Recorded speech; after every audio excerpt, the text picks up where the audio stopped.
Hi everyone, a very very warm welcome. मैं आप सभी का बहुत बहुत स्वागत करती हूँ अड्डा 24/7 पर। जैसा कि आप देख सकते हैं, आज हम एक बहुत इंपॉर्टेंट टॉपिक पढ़ने वाले हैं। हाल ही में मॉनेटरी पॉलिसी की जो रिपोर्ट आती है, आरबीआई की बाय मंथली एक रिपोर्ट आती है। क्या कुछ इस बार अपडेट्स आए हैं अक्टूबर वाली रिपोर्ट में, वो सारी चीज़ें हम जानेंगे। एक छोटी सी चीज़, एक बार सेशन को ज्वाइन कर लीजिए जल्दी से, एक भी पॉइंट आपका मिस नहीं होना चाहिए। इसमें काफ़ी सारे पॉइंट्स मैंने इंक्लूड किए हैं और उन सबकी पीडीएफ मैं अपने टेलीग्राम पे आपको सेंड कर दूंगी। टेलीग्राम क्या है वो भी मैं आपको बता दूंगी, but this is a very very important session. यहाँ से आपके डायरेक्टली सवाल आ सकते हैं, ठीक है। उससे पहले मैं छोटी सी इन्फॉर्मेशन आप सभी को देना चाहती हूँ। वो इन्फॉर्मेशन है ये, आज से ही, आज बड़ा स्पेशल दिन है, आज से ही हमारा आरबीआई 2024 के लिए बैच शुरू हो रहा है, जिसको हमने जिसका नाम है आरबीआई ग्रेड बी ऑफिसर्स 3.0, ठीक है। जहां पर आपको प्रीलिम्स, मेंस, इंटरव्यू तीनों की तैयारी करवाई जाएगी। सारे सब्जेक्ट्स आपको यहां पर करवाए जाएंगे और यहां पर जो है आप सभी को फिजिकल इंटरव्यू तक के लिए भी यहां पर ऑफिस में सारी सुविधा आपको दी जाएगी, यहां पर बुलाया जाएगा, ठीक है। अगर आपने एनरोल नहीं किया है फटाफट कर लीजिए, आज से ही बैच शुरू है, एक भी क्लास मिस नहीं होनी चाहिए। Y674 जब आप यूज करोगे तो आपको मैक्सिमम डिस्काउंट मिल जाएगा। मूविंग अहेड, शुरू करते हैं। तो यहां पर जैसा कि आप देख सकते हैं, आरबीआई की मॉनेटरी पॉलिसी की हाईलाइट्स आज हम देखने वाले हैं। बस एक चीज मैं आप सभी से उम्मीद करती हूं कि इसमें बहुत सारे वर्ड्स यूज होते हैं, जैसे मॉनेटरी पॉलिसी के बहुत सारे टूल्स होते हैं, जैसे आपका रेपो रेट हो गया, रिवर्स रेपो रेट हो गया, एमएसएफ हो गया, एसडीएफ हो गया, है ना। सो इन सब के मतलब मैं आपसे उम्मीद करती हूं कि आपको पता होने चाहिए। अगर नहीं पता तो आप मेरा द बिगर पिक्चर फॉलो कर सकते हैं, जो कि यूट्यूब पे शाम को 6 बजे आता है। वहां पर मैं डिटेल में इन सारी चीजों के मतलब यहां पर जो है आपको समझाती हूँ जब जब वो रिपोर्ट्स में आते हैं। मूविंग अहेड, यहां पर आप देख सकते हो कि यहां से शुरू करते हैं। हाँ जी, सो मेजरली इसमें हम सबको इंतजार रहता है कि रेपो रेट बदला या नहीं बदला। क्यों रहता है? क्योंकि रेपो रेट जो है वो हमारी इन्फ्लेशन को कहीं ना कहीं इंपैक्ट करता है, या फिर आप बोल सकते हो कि उल्टा होता है कि इन्फ्लेशन जब बढ़ रही होती है तो हम जो रेपो रेट, मतलब इन्फ्लेशन जब बहुत ज्यादा होती है मार्केट में, तो हम रेपो रेट जो ये इंटरेस्ट रेट है उसको इंक्रीज कर देते हैं ताकि हमारी इन्फ्लेशन कंट्रोल हो सके, ठीक है। हालांकि पिछले काफी टाइम से जो है आरबीआई रेपो रेट को सेम रख रहा है, विच इज 6.5। ये नंबर आप याद रखेंगे, काफी महीनों से यही है, तो याद करने के लिए तो आसान हो गया। 6.5 पिछली बार भी 6.5 ही था, ठीक है। रेपो रेट का नंबर हम याद रखेंगे। उसके बाद एमएसएफ एक और हमारे पास टूल होता है, मार्जिनल स्टैंडिंग फैसिलिटी। अक्सर जो है रेपो रेट जो भी होता है उससे 25 बेसिस पॉइंट एमएसएफ जो है वो ज्यादा होता है, यानी 6.75। तो इसको याद रखने की जरूरत नहीं है, रेपो रेट याद है तो बस ये याद रख लो, उससे 25 बेसिस पॉइंट ये ज्यादा होगा। क्लियर? नाउ हम एसडीएफ की बात करते हैं, स्टैंडिंग डिपॉजिट फैसिलिटी, ठीक है, जो कि अगेन एक यहां पर जब आप बोल सकते हो लिक्विडिटी ज्यादा हो जाती है तो उसको एब्जॉर्ब करने के लिए एक टूल होता है, 6.25 है ये नंबर, ये हम याद रखेंगे, ठीक है। ये बाय मंथली पॉलिसी होती है as it is written here, right.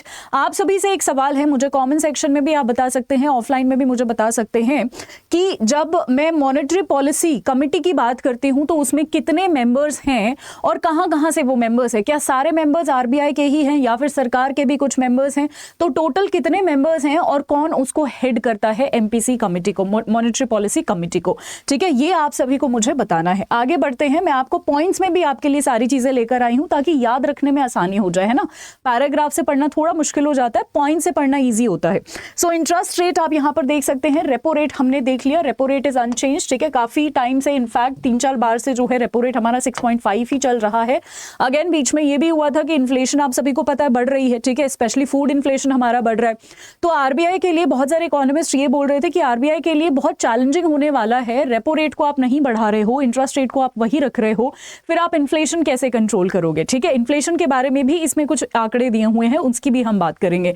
6.5 याद रखा, एसडीएफ 6.25 है हमारा, मार्जिनल स्टैंडिंग फैसिलिटी 6.75 है, सीआरआर कैश रिजर्व रेशियो 4.5 है। कैश रिजर्व रेशियो यानी वो वाला पैसा जो बैंक्स को आरबीआई के पास कुछ अमाउंट रखना होता है, राइट। ये नंबर एज इट इज आपसे डायरेक्टली पूछ लिए जाएंगे, ठीक है। नेक्स्ट है जीडीपी प्रोजेक्शंस, देखते हैं हमारा ग्रॉस डोमेस्टिक प्रोडक्ट के क्या प्रोजेक्शंस आरबीआई ने किए हैं। तो सबसे पहला यहां पर 2024 में हम रिटेन कर रहे हैं 6.5% का ग्रोथ, ठीक है।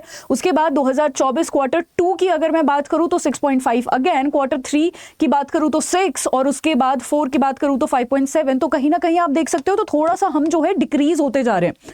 2024 की शुरुआत में हम अच्छा खासा परफॉर्म कर रहे हैं, 6.5 और 6.5 से क्वार्टर 4 तक हम 5.7 आने वाले हैं, यानी थोड़ा सा जो है जीडीपी कम होगी, ये यहाँ पर ग्रोथ प्रोजेक्शन दिखाया हुआ है। उसके बाद अप्रैल टू जून 2024 या फिर Q1 का यहाँ पर 6.6 है। सो बेसिकली 6.6 से हम 5.7 पर थोड़ा सा हमारा ग्रोथ कम होने वाली है, ठीक है। सो ये यहाँ पर आरबीआई ने कुछ प्रोजेक्शंस दिए हैं।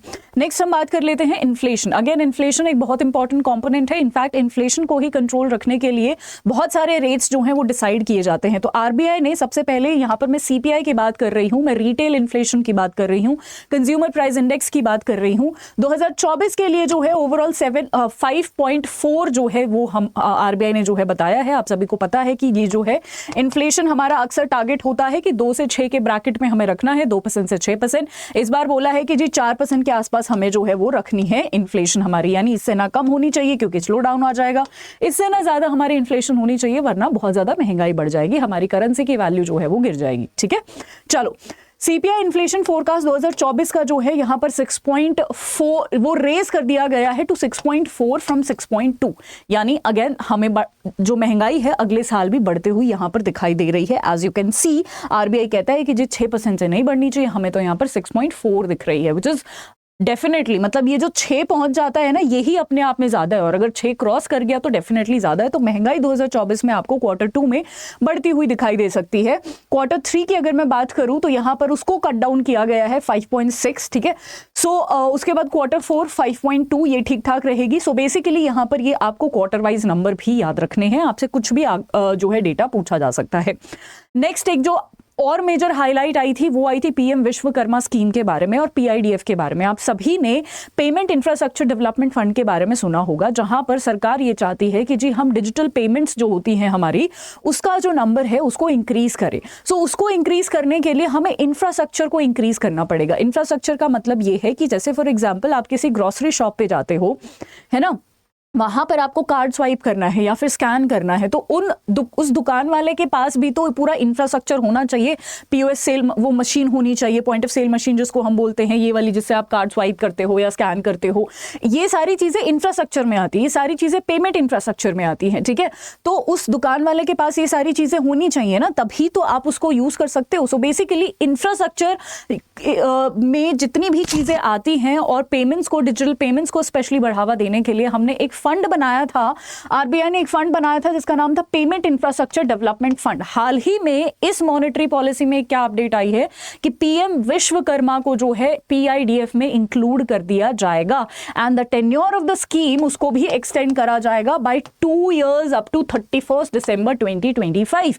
तो ये आपको याद रखना है। आई होप आपको ये समझ आ गया हो। बेसिकली पीआईडीएफ जो है वो हमने शुरू किया था ताकि जितनी भी पॉइंट ऑफ सेल मशीन्स हैं उसका इंफ्रास्ट्रक्चर हम इस्टेब्लिश कर सके। Basically tier 2 to tier 3 tier tier 3 to tier 6 cities में जो है हम और कुछ अपने नॉर्थ ईस्टर्न स्टेट्स में जो है हम ये इस्टेब्लिश कर सके, ठीक है। इसका इनिशियल कंट्रीब्यूशन आप देख सकते हो INR 250 करोड़ जो है वो हमने रखा था।